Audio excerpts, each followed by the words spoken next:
What's up, everybody? Welcome to Podcast Now. I'm Alex, and in this video, I want to talk about the review scores for The Batman. They are out today. They came out a few hours ago. There's a lot of them. There are, they are pretty darn high. Honestly, this is about as good as you probably could have hoped for maybe any Batman movie, maybe specifically this Batman movie. Now, I know there are obviously some critics as well, or some opinions, I should say, going around Twitter, too, right, from people that don't actually give scores, or they're not good enough for Rotten Tomatoes, or then there's also obviously YouTubers that have seen it as well. So you really have the pick of the crop in terms of who you want to listen to, and I very much implore you, listen to who you feel, confident in. Maybe go based off of more than one person. I don't think anybody's really going off of the Mary Sue or the New York Times or, any of these places for, an opinion basically on anything. But it's got a 91. Now, it's kind of jumping all over the place, so I'm going to kind of frame this in history. When I'm recording this, it's got a 91 based off of 119 reviews. It actually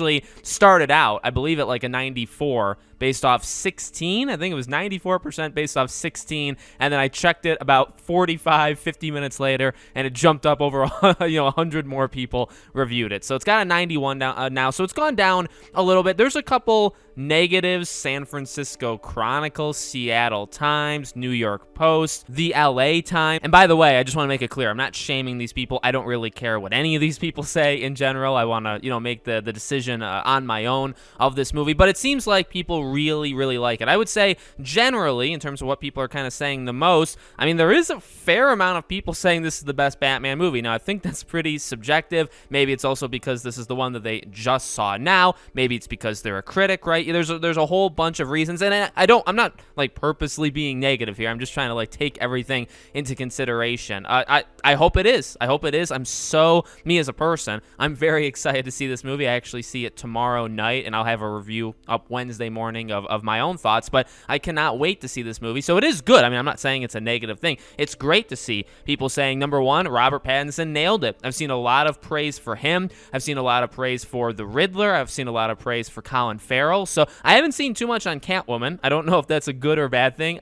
Maybe it would seem like a bad thing. It definitely sounds like the reviews match what we've heard about this movie, that, if you're going in expecting just like a nonstop action like thing that's not, this is more of a detective style. It's more of like a character driven. I mean, we've heard that, right? They've even told, they've said like that's kind of what you should expect of this movie, and that seems to be what the reviews are. It's different enough to stand out, against the Nolan trilogy, against even the first, Batman Begins of the Nolan trilogy, of any other Batman movie.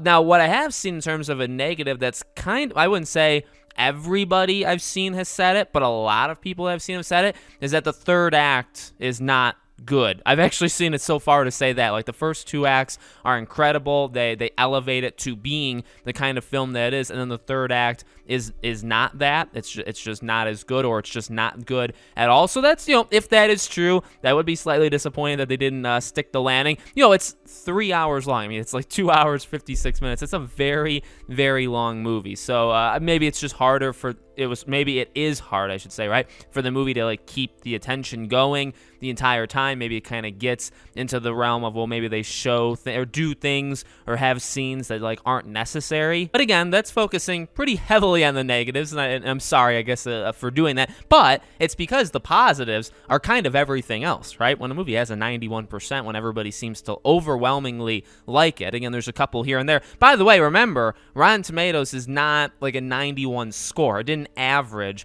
a 91 out of 100. It averaged 91% of people liked it. And then out of those 91% of people that liked it, they gave it scores that are all over the place, but they all are in the good category or higher for Rotten Tomatoes, right? I hate the Rotten Tomatoes review scores. I cover it because they're fun to talk to you guys about it, but I despise the way that they handle it. So we'll see. Well, I think, firstly, tomorrow night I'll be able to see. I know a lot of you guys are seeing it tomorrow night as well. Like I said, I'll have a review up on Wednesday, but I really do think this is kind of as good as I could have expected. I mean, the movie scores are normally all over the place, right?